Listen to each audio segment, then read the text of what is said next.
For those of you who are on the phone, please make sure you mute your phone so that others don't hear your typing or dog barking or whatever other noises you have. You are in the webinar called Why Should a Donor Make a Planned Gift? I'm Amy Sullivan. I'm the director of the Montana Office of Gift Planning. We have about 85 people signed up for this webinar, which is amazing and wonderful. So happy to be doing this. We do have a chat function, so if you have a question, you are able to type in and I can see your question. If I don't answer it immediately, it's just because my train of thought, I'm working on saying something else, but I will get to your questions as you ask them. So people are still joining, so we'll just give it just a little bit longer, maybe another minute or two for people to join.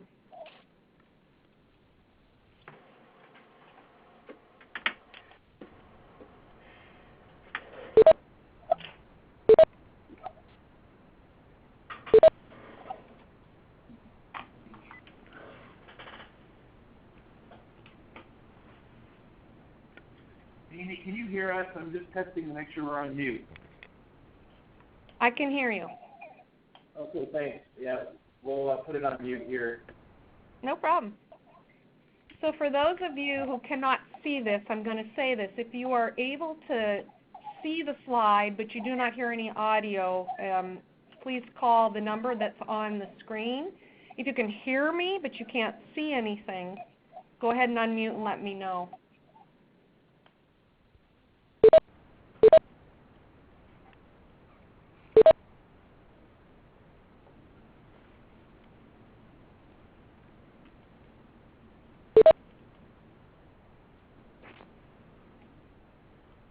Yeah, hopefully that.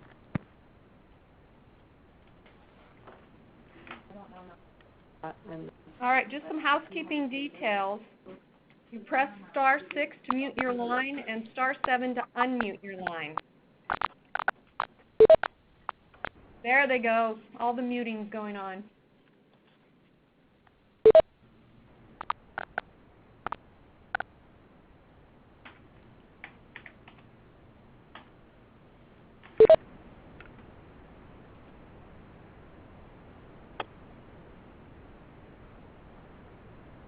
So quite a few of you are live, so if you can do *6, that would be great.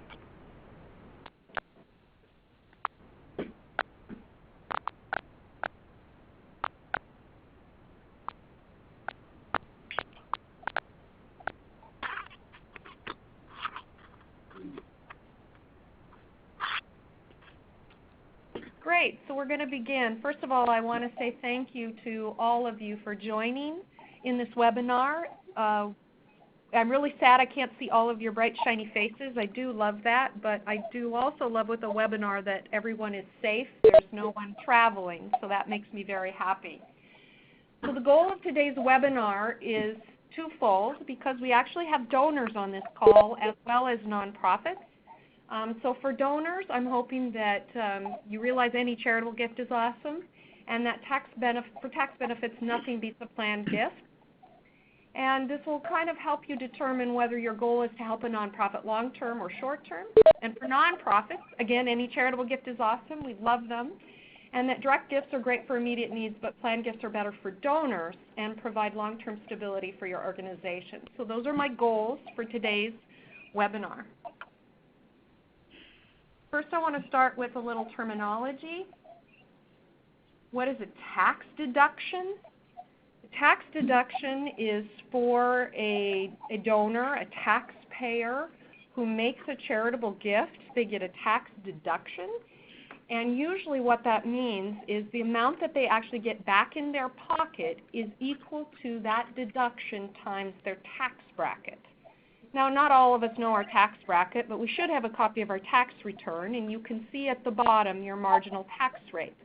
So if you really want to know how much just a direct gift is costing you, you would look at your amount you gave times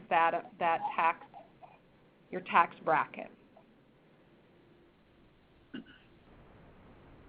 A direct gift is exactly that. It's a check that you write or stock that you transfer to give immediately to charity. A planned gift is something that you plan ahead for. It takes a little more time, it's a little more complicated. The charity at the earliest can receive the gift at 5 years or upon your death. I will go into each one of these a little further, but I want to give you a little bit before we get right into it. The Montana Endowment Tax Credit is a wonderful thing in the state of Montana. There are only 4 in the nation. We have the best in the nation. And it is a credit, not a deduction. So it is not times your tax bracket. It is a credit off of your taxes after you've established what you owe that year. A qualified endowment is an endowment that is held in which the principal is not expended. It is held in perpetuity, and it is managed according to a law called MIFA. A lot of nonprofits think they have a qualified endowment, but they don't. If your board can go in there and expend from an endowment any way they want to, it's not a qualified endowment, and I'll go into what that is as well. I'm going to make some assumed facts in this process, and that is that a donor itemizes their taxes. If they don't itemize their taxes, they can't take advantage of a deduction or an endowment tax credit. And we have to assume they pay taxes. So, punctuation error. Punctuation error. Shut up. It's annoying.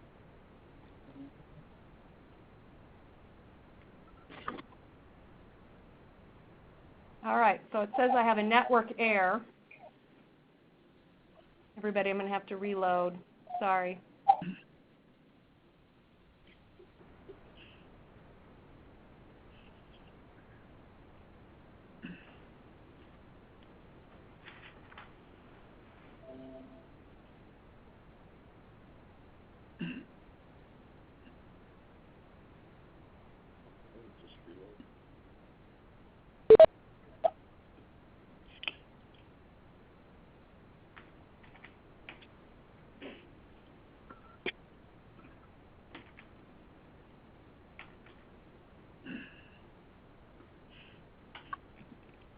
Technology is wonderful when it works, but when it doesn't,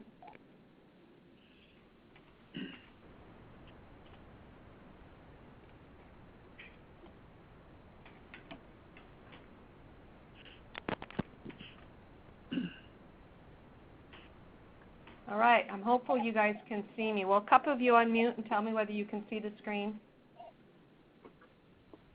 We can see it, Amy. Great, thank you.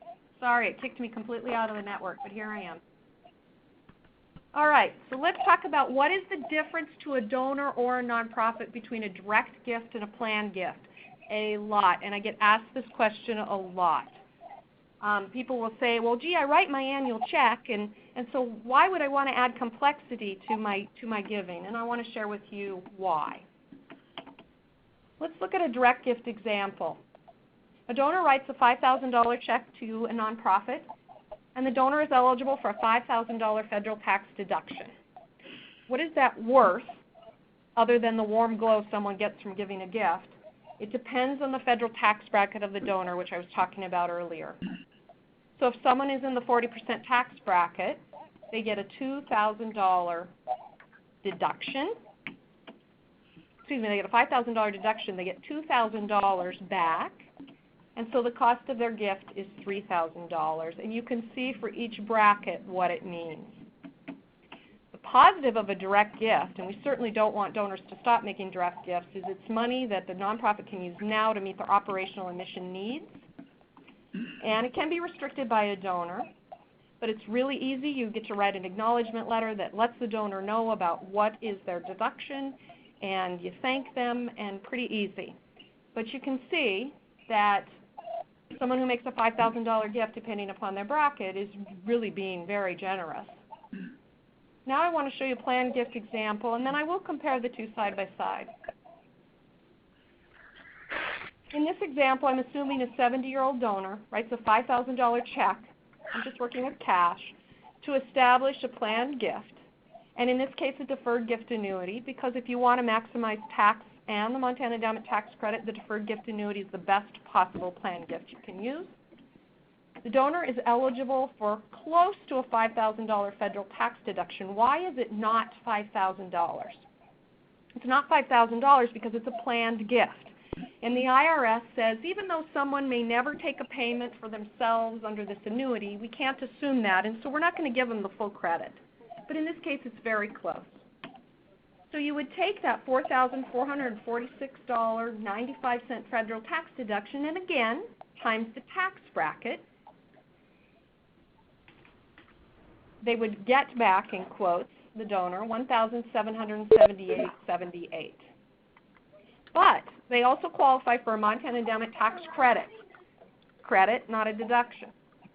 So when you add those two for someone in the 40% tax bracket, a $5,000 gift costs a donor $1,442.44, a 71% discount from the gift that they gave. And then you can see for each tax bracket what kind of a discount it is. Now, a couple of points you'll see at the bottom. Again, the Montana endowment tax credit is equal to 40% regardless of income tax bracket. And then if the donor does decide they'd like some income when they're older, in this case 84, they would receive a small amount of money each year from their gift. Now, the nonprofit receives the donation in form of a contribution plus investment growth to their endowment in 1, 5 years, or 2 upon the death of the donor. So this is a way to grow stability money for a nonprofit. And annual gifts are, of course, very much needed, but I always like to say the only way to keep the wolf away from the door is to build some stability in these organizations so that they don't always have to fight to even pay payroll every month. And so a combination of this for you donors out there is just a wonderful way to support a charity that you love. So let's do a little bit of comparison. So cost of gift to donor for a direct gift, 40% versus 71, 25 versus 58, 15 versus 49. So some folks will say to me, well, that planned giving is only for wealthy people. Well, not really. You see, the difference is much greater, from 15% to 49% of the charitable value back for someone in a 15% tax bracket.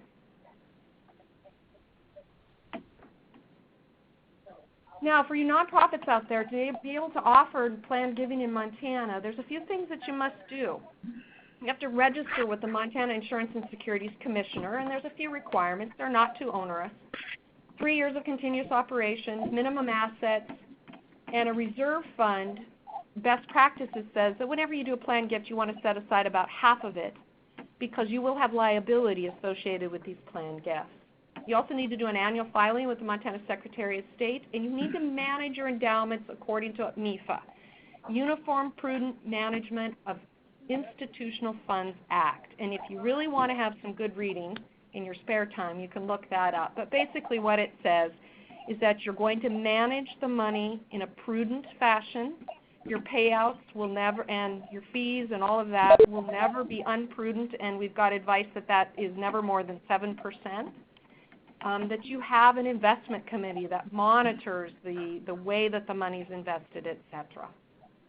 And the other thing that I've noticed is that you really have to have staff consistency to fulfill planned giving obligations.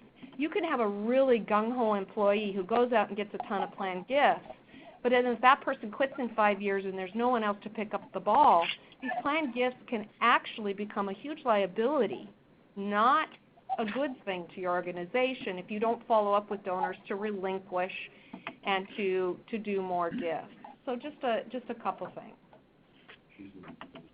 For donors, make sure the charity you work with on a planned gift is, one, licensed to do so. We've had some donors that have worked with the charity and didn't know that that organization wasn't licensed, and that puts the donor and the nonprofit in a bad situation.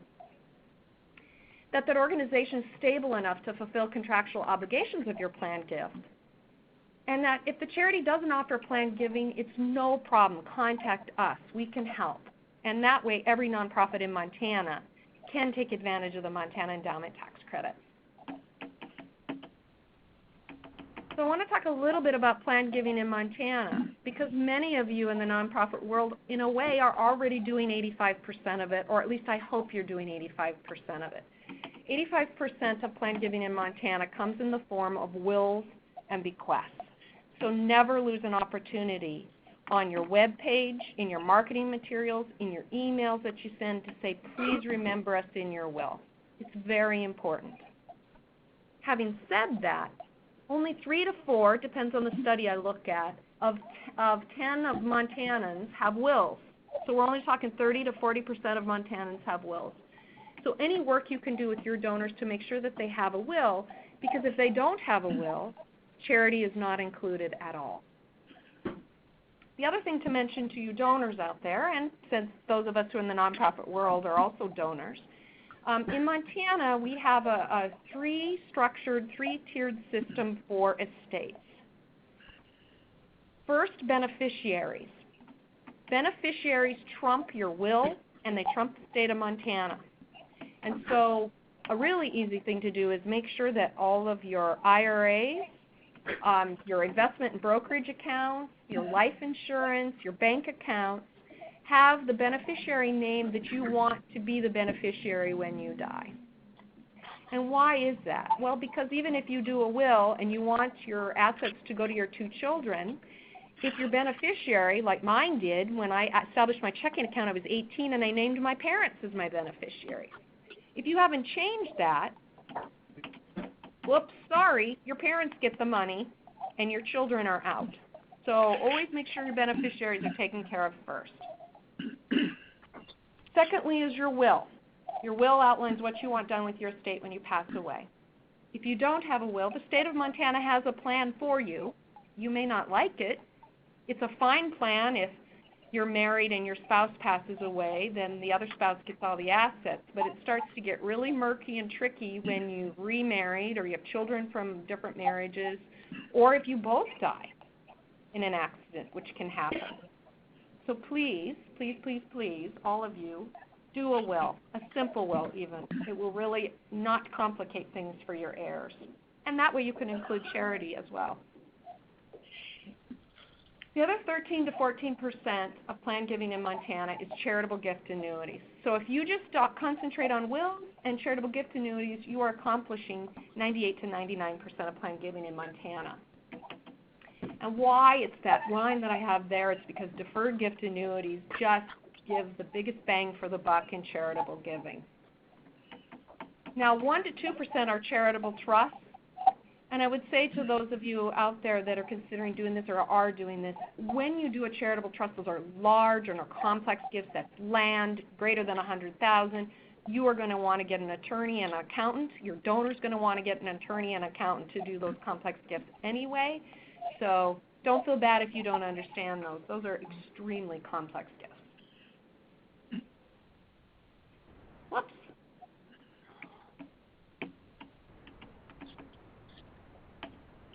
So the Montana Endowment Tax Credit. What is this credit? What is it? So for one thing, it's a credit with 2 caveats. It has to be a planned gift made to a qualified endowment. Now, why does it have to be a planned gift? In 1987, when the law was established, it actually wasn't established as a planned gift. It was said that any gift to an endowment would qualify for the credit. But a lot of nonprofits got worried that donors would not do direct gifts anymore. They would lose money in their year-end appeal. So the planned giving was actually put in by the nonprofit run out community. to my car and get the other box. Okay, I'm getting some feedback from somebody talking, so if you can mute your line. Thank you. So that was put in to ensure that annual giving would continue. So that's why the planned gift was there. And the endowment was to ensure that nonprofits would have money into perpetuity. It is set to expire 12/31/2019. We will go back to the legislature and ask for an extension. We're hopeful about that, but you never know. So right now is the sweet spot.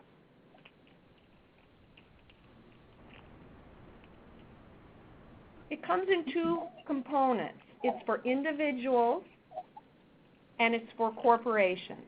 So the individuals, planned gifts only. So planned gift is your charitable gift annuity, your deferred gift annuity, paid up life insurance, those trusts that I talked about.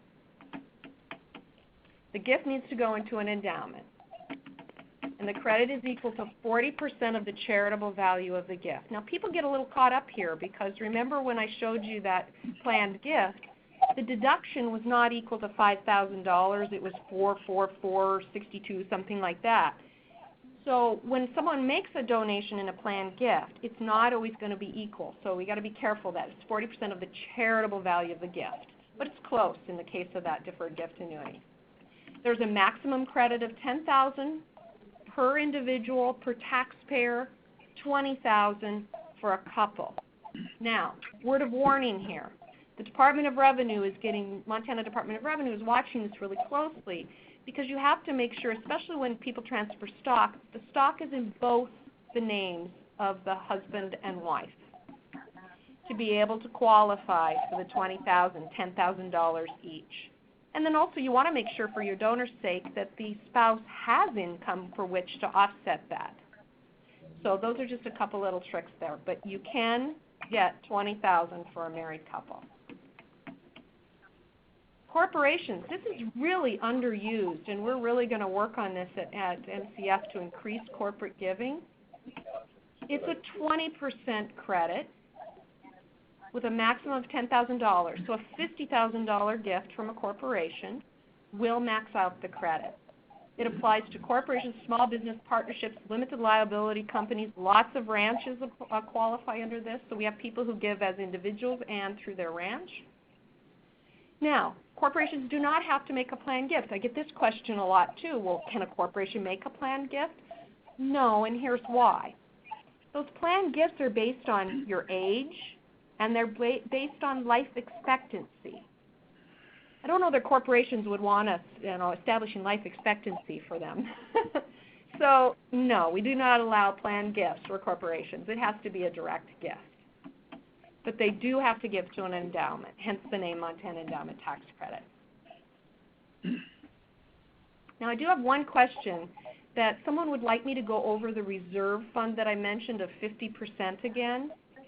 It is best practices when you offer planned giving that you set aside a liability account equal to half of the value of your planned gifts. And that's because at some point, if you do charitable gift annuities or you do a deferred gift annuity and the donor wants payment later, and in some cases it can be 30 years out, you have to have a way to pay them in the future. And if you're a nonprofit that lives on the edge and you're spending this money as you have it, you don't want it 10 years down the road not be able to pay your donor. So that's why they request that you set aside half of the money. All right, just a little bit about charitable gift annuities. Charitable gift annuities, and we use these terms, charitable gift annuities, deferred gift annuities. Is a deferred gift annuity a charitable gift annuity? Yes, it is, but it's deferred. So when people say charitable gift annuity, they usually mean the donor receives payments right away. Deferred gift annuity, they get payments later. Now with a charitable gift annuity, donors who take this route need income. They may not need that $5,000 sitting in a CD earning 0.2%, but they do need income at some point, and so they will give you that asset, and you will make them a payment for life. And you can see from these rates, ACGA is American Council of Gift Annuities, that you can give a pretty good rate of return to folks.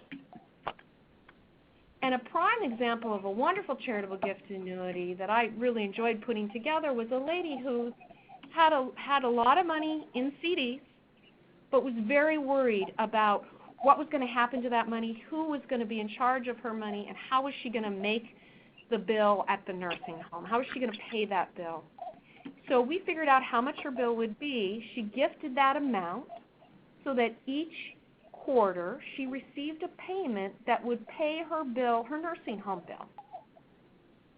So this was a wonderful comfort for this donor to be able to help charity, but also to make sure that for the rest of her years she wouldn't be homeless. That was her fear. And in her case, she's 83, so you can see we were actually able, probably about a 7% rate of return. She was earning 0.1 or 0.15 on her CDs. She was so thrilled to have this money. And the other thing is that this rate is for life, regardless of what the market does, regardless of what happens, you are guaranteeing that for life. So it's a really great way to take care of the donor. So let's just pull some numbers. Now, when you do a charitable gift annuity, though, the tax deductions and credit are not as great. Why is that? Because you're giving the donor income. You're giving them money back. And so for a $10,000 donation for this donor, you can see the deduction is about half. And the Montana Endowment Tax Credit is about $1,800. And then, but they get an annuity payment of $580 a year for life. So this gift costs that donor about $6,400. But you can see that in 6.5 years, and if this donor is a female at 75, she could live 20 years. In 6.5 years of payments, the gift will cost her nothing. And then when the donor passes away or relinquishes further payments, then a nonprofit endowment gets benefited from this.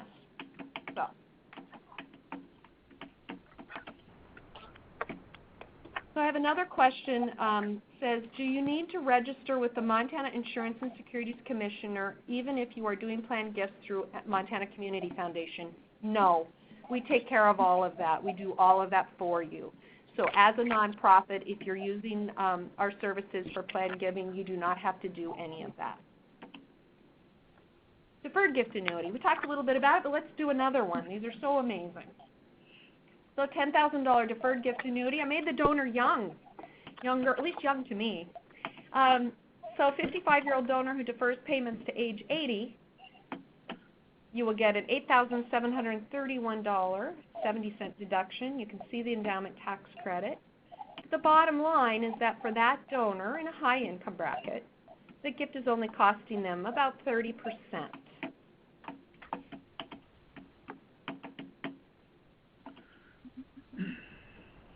Now, I do want to tell you a little bit about CRUTs, CRATs, and charitable lead trusts. Flip trusts are what are used for land, and you'll see the U in here is payments that vary. The CRAT, which is a charitable remainder annuity trust, are payments that are set and never vary. And both the CRUT and the CRAT are when an asset is given to the charity and the donor receives income, whether variable in a CRUT or set in a CRAT. A lead trust is the reverse. It's a situation where someone doesn't need income right now, but they don't want to forever give up the asset. Where we see this one working is with oil and gas leases. You have someone who says, you know what, I have enough income, I've saved enough money up, I don't really want any more income, I'm going to give the charity the income for my life off those oil and gas leases. But when I die, those oil and gas leases go to my children or my nieces or nephews. I'm not going to inundate you with the details of those, but just I want to show you how a CRUT can be extremely helpful, especially in the more rural areas of Montana. And many of you have seen this example, but I just want to keep showing it because it's such a good example. Here was a ranch, $2,000 value, $58,000 basis. What's basis? That's what the IRS and what this taxpayer had said is their actual liability or their actual investment in that property. So anything above the $58,000 is considered capital gain. And so in this case, this poor gentleman was going to pay property taxes on $1,942,000 if he just sold the property. Instead, by doing a charitable remainder unit trust, he avoided all the capital gains. He received an income tax deduction of close to $930,000, which he could carry over for 5 years. He receives payments for life, and they are variable because, again, this is a CRUT, a unit trust. That's variable payment. But the first year is $100,000. Now, he is elderly. He's 83, so, you know, could go for a while, but his wife is 68, so she could be getting his payments for a long, long time. And for them, this was income that they had never seen, this kind of income, and because it was the result of a charitable gift, most of it is not taxable. They also received their $20,000 Montana endowment tax credit because, again, it's maxed at $20,000. And upon death, a charity benefits in perpetuity. And so actuarially, we figure that even with paying her for 30 years, there will still be $1.5 million left of that donation. And at that time, it will establish an endowment to help animal shelters in central Montana. So imagine, it's about $80,000 a year coming off that endowment forever in that area. So to me, a pretty good outcome versus paying a heck of a lot of taxes. Now, I want to talk to you about a trend in giving right now and something that I'm calling the trifecta. It is where a lot of the attention and a lot of the money that we're raising is coming in through, is donor-advised funds. And you can read on here what it is, but we're calling them family funds. A lot of people are taking, if they have a private foundation, they're converting them into donor-advised funds. They work similarly, but you don't have to do, as the donor, you don't have to do all this paperwork and tax return. You're not required to pay out X amount every year, etc. And so what folks are doing is they're taking appreciated stock, so they're avoiding capital gains. They're doing a deferred gift annuity, and they're getting 70% of the money back. And they're having the beneficiary be their family fund. And what that means is that in 5 years, because that's the soonest that a deferred gift annuity, other than death, it's the soonest that that can flow to their family fund, then that family is making decisions every year about where to send the charitable payout, which nonprofits they're going to benefit that year. This is a wonderful opportunity for donors. For nonprofits, it gets a little bit more interesting because now you're back to getting annual money from an endowment, but it's not your endowment, it's a family fund. So just an interesting trend. I think it's going to continue for a while, and I wanted you guys to just know about this trifecta that people are doing. For the donor, it's incredible. It's really amazing. And then just did some analysis for you of the benefits of a donor-advised family fund. If you take into account the tax breaks and all of that I've discussed, a donor could take $30,000 over 10 years. We grow it, and that account, this is a real example of a donor who doesn't make a lot of money, but they do $5,000 every year, and this person's account has now grown to $200,000. And she says to me, I'm a major philanthropist, and you know what? She now is, because she did $5,000 a year every year for 10 years and allowed it to grow. So it's really that time value of money we all hear about. Well, it applies to charitable giving as well. And if you're in the 40% tax bracket, $50,000 in cash outlay from, actual outlay from your pocket can go to $200,000. Or sorry, the 30 can go to $200,000 for a 40% tax bracket, 50 to $200,000 for a 25% tax bracket. So just, I know I'm filling you with numbers, but sometimes people like to see the numbers and what it does. So.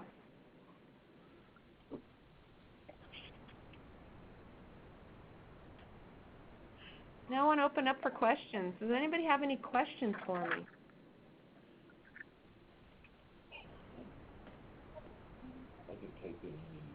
I'm hopeful that now when a donor says to you, boy, I'd like to just write you a $10,000 check, that you at least have the discussion, if you really have a good relationship with your donors, which I hope that you do, to be able to say, well, hey, maybe $5,000 of that could be a direct gift, but have you heard about this deferred gift annuity and the Montana endowment tax credit, and a way for you to leverage these gifts to us because you already are loyal to us, a way to leverage it for more.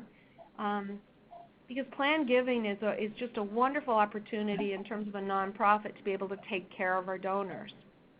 So I'm sure hoping that you'll be able to use that. So I have a question. from someone just wants to know if we will email the slides following the presentation. I'm happy to do so if you just email me first. So my email is Amy, AMY, @mtcf.org, and then I'm happy to email it to you. This webinar will also be on our website. It'll probably take a couple days to get up, but if you want to listen to it again or you want to access it there. And then I have a couple more questions. I get a question of what is the minimum amount for a deferred gift annuity? Right now for us, the minimum amount for a deferred gift annuity is $5,000. Now remember, if someone is in the 25% tax bracket, that's really a $2,500 gift. And if someone is in the 40% tax bracket, it's really a $1,300 gift, $1,500 gift. So $5,000 may sound like a lot, but when they get the money back, it's not a big outlay from their pocket. So another question, is there anything additional or different that nonprofits have to do to receive donor-advised funds different than a direct gift? No. So you can do a donor-advised fund in which someone just makes direct gifts. But to get the Montana Endowment Tax Credit, it has to be into an endowment. So you have to manage it as an endowment, even though it is a donor-advised fund. I also would say that donor-advised funds are not for the weak of heart, because it really involves a lot of back and forth with donors and a lot of making sure you understand their needs and that they understand that they are advisors to the fund, that they can't write checks to their family or they can't write checks to nonprofits. And so again, it really requires this sort of give and take relationship. Someone wants to know if I'll be offering this webinar again, and yes, we try to do these a couple times a year. It'll be a little different next time to kind of get a different angle on it so we don't bore you to death. Let's have another question. With a small staff, should the focus be more on passive, ongoing promotion of planned giving versus active solicitation? Well, that depends. If you offer planned giving, here's how I would approach it. First, you know your donors. That is the most important thing you can do. If you don't know your donors, then I would suggest you go through your donor list and you pick out 5 people. How you would pick out those 5 people is, first, people who give every year. Loyalty is the single most determining factor for charitable giving. Those would be the first people. Then, yes, some of your larger donors as well, because they could take advantage of the endowment tax credit. But thirdly, I want you to just add someone in. I don't care if they give you $5 a year. I want you to add them into that, because those people will give back to you in such a way in terms of informing you as to why they have given. So I always encourage people to do that. So take 5 donors, and I want you to go sit with them, and I want you to thank them for their gifts. I want you to say, you know, there's this Montana Endowment Tax Credit. Maybe you could take advantage of it. Should we explore it together? And go through that process with a donor. If you're not comfortable doing that, call me. I'm happy to run you numbers. I'm happy to walk you through the scenario. But the donors that I talk to, I find they are waiting for this conversation. They don't even know this is out there, but once they know, it's like, wow, you mean I can help you and I can help myself at the same time. So it's a real, again, give and take situation. So that's what I would do if you have a small staff. I wouldn't take 100 people and attempt it. It's a very personal, one-on-one conversation. But start with 5 and see what kind of feedback you get. You also will just start to developing, you know, what's important to people, what you can offer, and if you want to call me for feedback after that, give me a call. I'd love to talk with you about it. Also, I got a question here that we can direct, that says, okay, sounds like we can direct people to the website. Yes, MCF, we just completely redid our plan giving pages, the Montana Office of Gift Planning. And I'm hopeful that I like it, but I'm hopeful it's very good for all of you, because you can learn in many ways. There's reading, there's videos, there's brochures, there's examples, there's all sorts of ways to get into this plan giving. You can even print the brochures for yourself. I personally like the videos. They really help me. I'm very visual. So get on there and take a look, or you can ask donors to look at that. There's calculators. There's quizzes. So that might be a wonderful way for you to sort of experiment with this once we're done with the webinar. Okay, I have another question. Does the donor have to specify after having made a deferred gift annuity after 5 years that the gift roll over to the nonprofit? No. So what they do when they establish the deferred gift annuity is they pick up front whether the beneficiary is going to be their family fund, whether it's going to be the Helen Education Foundation, the Autobahn, wherever it is. They can pick more than one, too. And then in 5 years, you, the nonprofit, or MCF, we go back to the donor and we say, would you like to relinquish, that's the legal terminology, your future gifts, your future annuity payments? And if so, then that money that has grown, because we don't just sit on it, that donation plus growth gets deposited into the endowment of the nonprofit. So you cannot up front. This is the point I've had. I actually had an accountant ask me if his client could sign it when they establish the DGA to say they don't want payments. No. Here's why. The state of Montana, in good faith, has said to us, we will keep renewing the Montana Endowment Tax Credit, but we need you to set up these gift annuities as if they are real annuities. We don't want you to presuppose that someone's not going to take a payment or presuppose that that's never going to happen. That's also why they've limited it. It has to begin within life expectancy and all those other rules. So we can't in advance do that. We have to wait the 5 years or if the donor passes away. So the other question I have here is, what are the advantages of donor-advised funds to the local community foundation?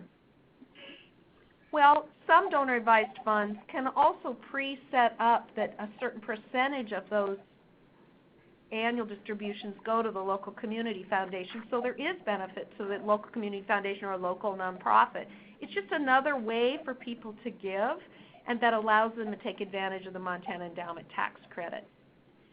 So it depends on how you look at that and how you're working with your donors. A lot of times those donor-advised funds are set up because the donors really aren't that close to the charity.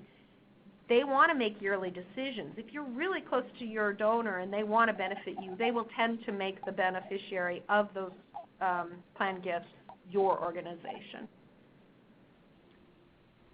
Got a question about something about Pension Protection Act language that nonprofits have to provide. That's a whole other bailiwick. That has to do with scholarships. If you manage scholarship endowments, then you fall under the Pension Protection Act, and I have to tell you that's out of my knowledge base. But Emily Kovarik in our Helena office, our CFO, is well versed in Pension Protection Act language. So I also want to let you know that I'm not alone anymore. We've added 2 staff, and on the screen you will see their contact information. Nick Dietzen is a plan giving officer in Helena. So if any of you need to see someone in Helena, Nick is our newest staff person there, and he can help you with all of these planned gifts. I am now in Missoula. I lived in Helena for 25 years, but I'm now in Missoula downtown. So if you're in western Montana, you can come see me. That doesn't prevent you, if you're in Helena, you can come see me, or vice versa, but we're trying to place people more in geographic zones now. And Joanne McIsaac is here in Missoula with me, helping me keep everything straight, which is not an easy job. And she is also capable of running illustrations as well for you. So don't hesitate to call on us, any of us, if you need us.